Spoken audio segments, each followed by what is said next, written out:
we have BICIA, on negative, we have Sharmanians. Judging me for this round will be Brett, Sky, and Alistair in person. I call the Prime Minister to open the debate. What's the time? What's the debate now? Okay, right.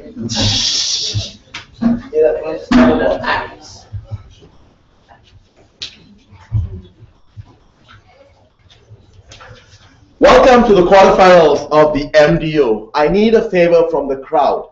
I request that you do not laugh at my speech or with me during the speech. Apparently, it reduces your chances of winning. Instead, I encourage you to laugh at everything said by the members of the opposition because apparently it demonstrably reduces their chances of winning. Having said that, Mr. Speaker, let's get right to this debate. There are many things that need to be set up for us to show that our position that whatever the West does, the money that it sends out should be distributed equitably, Mr. Speaker, in this debate. The first thing is for whom? For minorities. We believe, for example, the MIDP tribe in Kenya have been excluded in many of those funds that have been given to Kenya for many years, that Kenya has been involved in all those development projects that come from the West.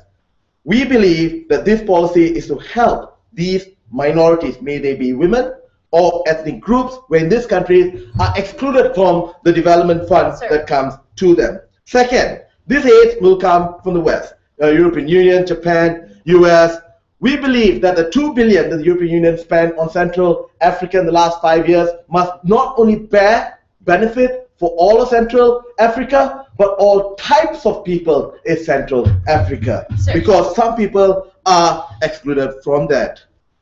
Then, Mr. Speaker, we would like to talk about the countries that are involved. Developing, underdeveloping, more importantly, from this competition, post-conflict states. And we say the developing funds that come must be included for those nations. The funding is for development, things like building dams, having school programs, and we believe that they are funding them. After I set up terms. Then, the condition of the aid is, that means you have to sit dear.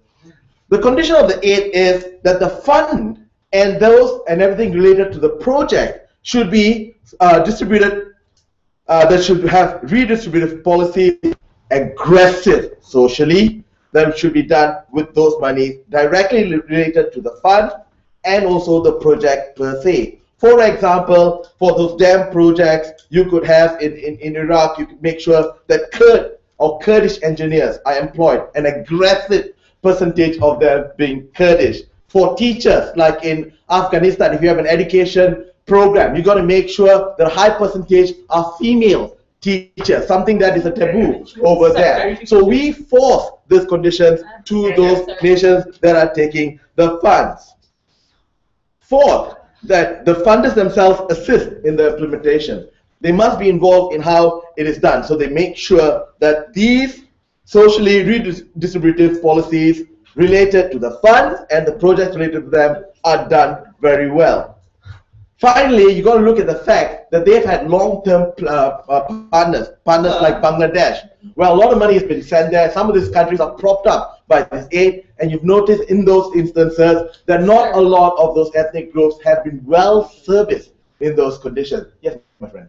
Will you force the Bangladeshi government, which is the recipient of your aid, to implement highly redistributive policies and ignore capitalism? Not only the aid money, but the government policy.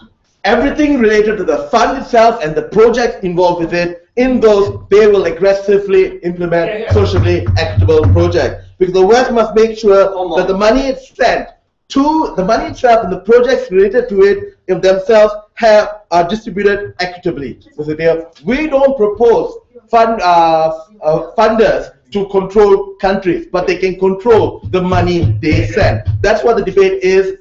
Deal with it, my friends, on the other side. The first argument that I would like to make is